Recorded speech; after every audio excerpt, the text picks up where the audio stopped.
The absolute first thing I did was disconnect the negative battery cable. Just took the negative side off there, tucked it under here. Okay, after the battery cable, the next step is to relieve any remaining fuel pressure in the fuel rail. On the side of the rail there's a Schrader valve, a little cap. Take the cap off. Just use a small screwdriver so you don't get splashed by gas if anything's in here. And there we go. Just depress the valve. In this case there's no pressure. Just to disconnect the fuel pump wiring harness. It's underneath the Jeep in front of the tank. The unit comes off its mounting spot. This red thing pushes up. Use a screwdriver for that.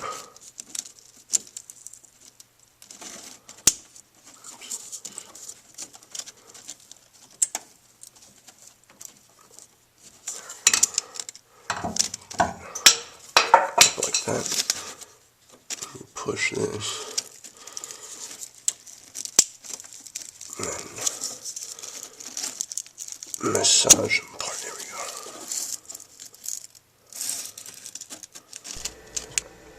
Okay, disconnecting the fuel line and vent from the tank. The vent line, just a little hose here. So I'm using a pair of pliers just to get it moving. That should slide.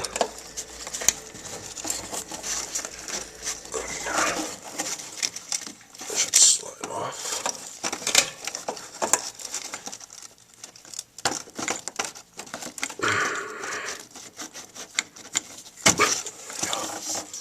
That's off there. See that? Okay. The fuel pressure line is right here. There's no pressure in the system since we checked the Schrader valve under the hood. So you just squeeze these two gray plastic bits here and gently massage this out of the way. To pull the line a little bit forward.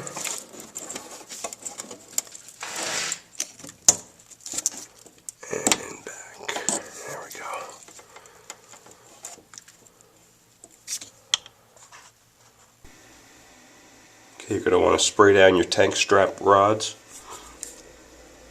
Use some penetrating oil, they come down. Okay, even though these nuts don't look very rusty, they were pretty hard to break loose. So I used a 9/16. This is actually a valve tappet adjuster wrench. It's thin. And stuck that on the one nut and used a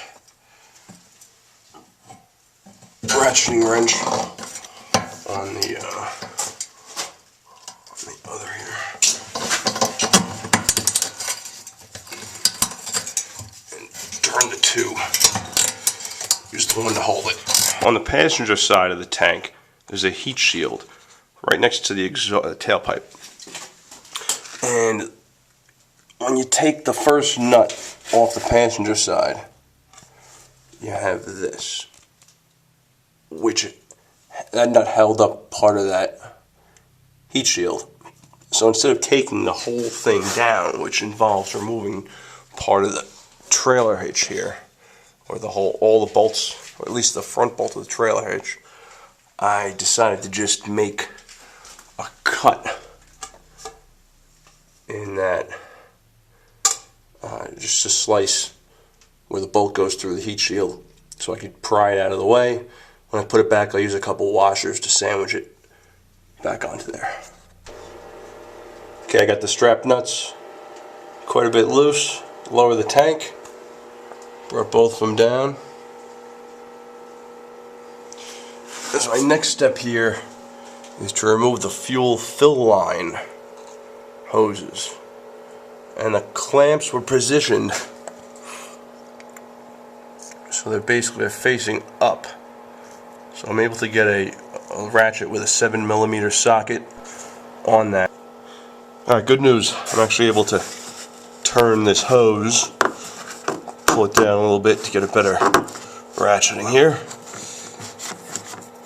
It puts the lotion in the basket or it gets the hose again.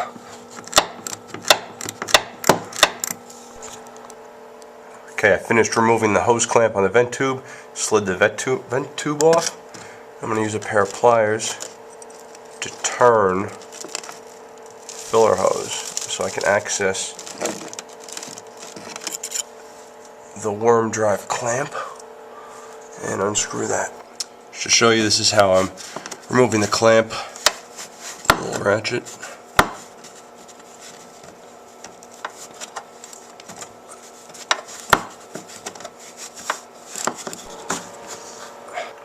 After you got the filler hose clamp off, you can use a screwdriver to ease the hose off the tank. Here's what the strap looks like. When you push up, it comes out. See that? That goes into the hole and then locks down. So I just get pushed up with my shoulders and remove these and kind of flop the tank down, which isn't the ideal way to do it. Again, you should use a jack and some boards. Here are the tubes. This one's pretty spongy. Replace that. I couldn't get any fuel out of the tank. I couldn't get a siphon in through the filler. There's some kind of. This is the top of the fuel tank. You gotta get all the dirt out of here. It is caked in there already. Got about a cup of sand out of here. Use some compressed air if you got it.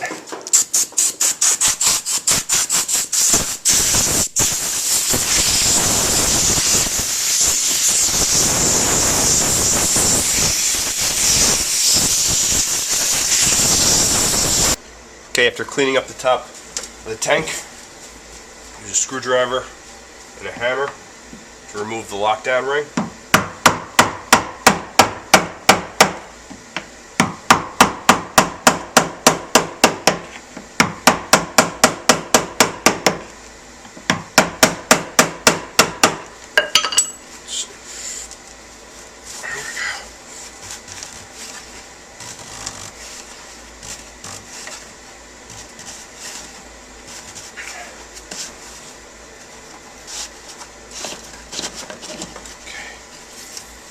Ring off. The tank and the pump.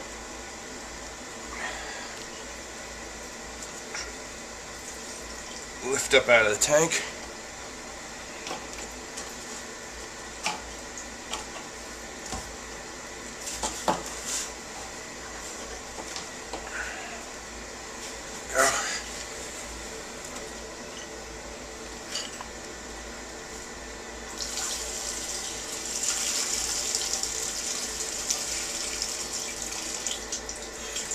It's a good idea to have a fan on if you're doing this, have the garage door open, the unit out. Next step is to remove the fuel from the tank to make it a little lighter, a lot lighter for installation. This thing was about 3/4 full. Okay, I siphoned the 10 gallons out of the tank that was remaining, cleaned up where the fuel pump's going to go, went with the Bosch pump. Was the part number's 67658. Got it for $120 on eBay. It was a buy it now, free shipping. Came with a gasket, and it has a Chrysler part number. I don't know if you could see it there. Right there, you can see the Pentastar logo, Chrysler number. There's also a Chrysler number on the harness here. I don't know if they make the pumps for Chrysler, but it's a really nice looking unit, and it's spring loaded. So when you sit it down into the tank, it'll automatically adjust for the height. Okay, we're ready to put the pump in. First, take the gasket here. It has a lip. Put that into the top of the tank. The underside of the lip will sit on the rim of the tank here. And then grab the pump unit, taking care not to damage the float. Insert that gently into the tank.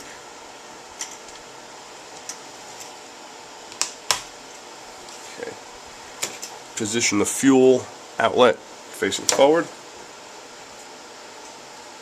And you'll see it's spring loaded, so it'll sit like that. Okay, I've been playing around with this ring for a little while. Get it about a 1/4 inch from seating. Put the ring over it, but look at where the threads start. And basically try to line up here where the thread starts with here. So you know they engage.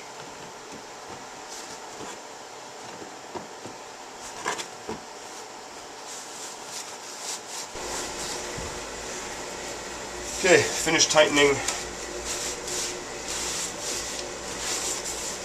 the ring up. Use a couple of rags. There we go.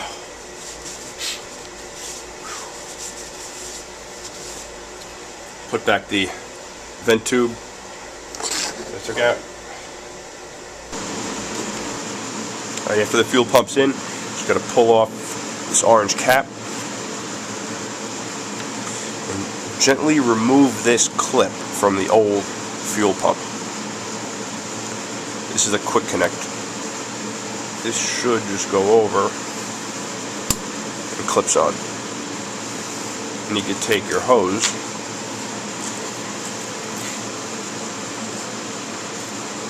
put that over, line it up so they fit in the slot. That's on there. Okay, it's time to put the tank back in. Remove the straps, bring them down. As remember, they fit into the holes in the body.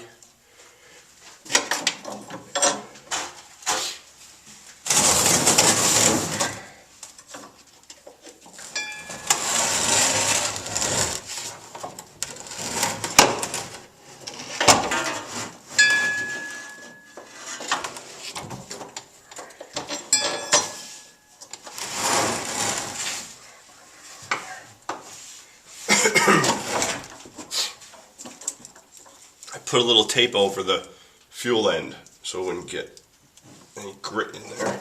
Make sure your harness is forward as well as your two lines.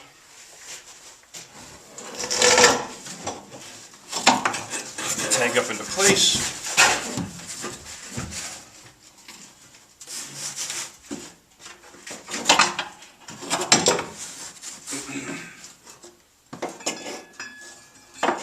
Once the strap may come loose, you just put it back in the hole back here.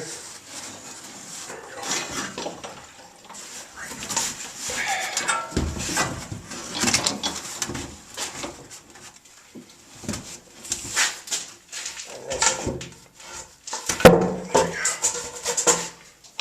This body here.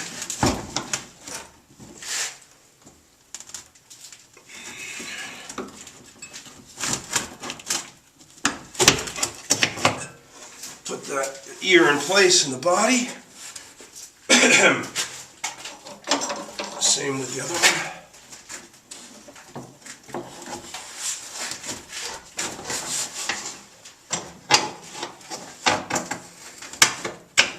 Yep.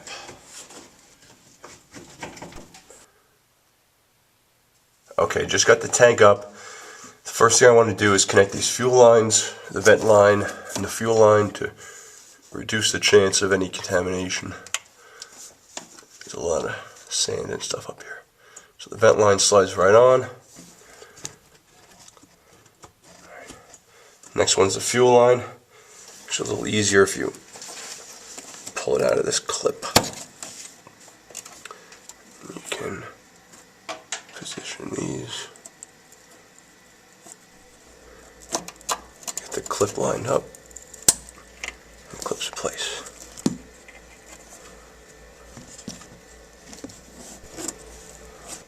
Okay, after the fuel lines are connected, you take the electrical connection. Might as well finish that up while we're back here. It just slides in. And this red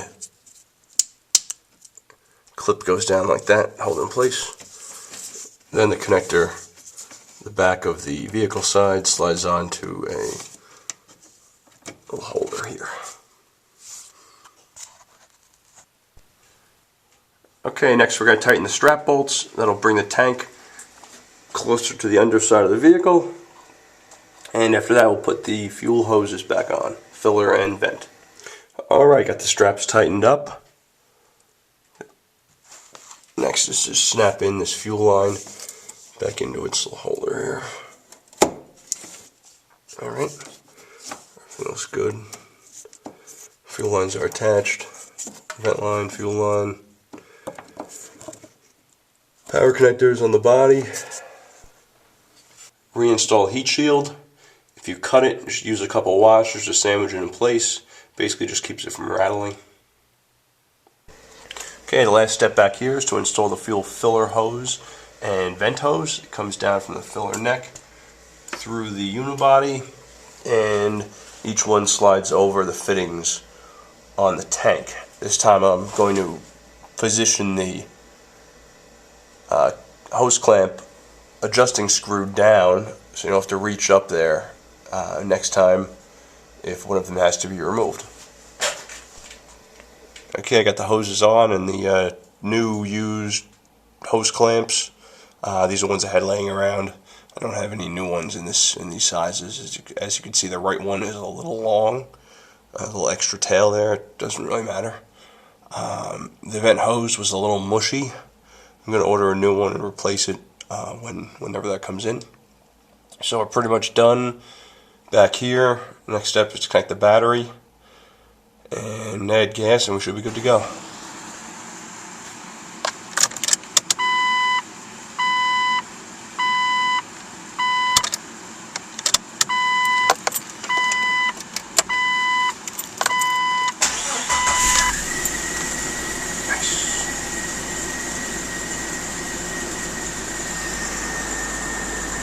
Fuel gauge works.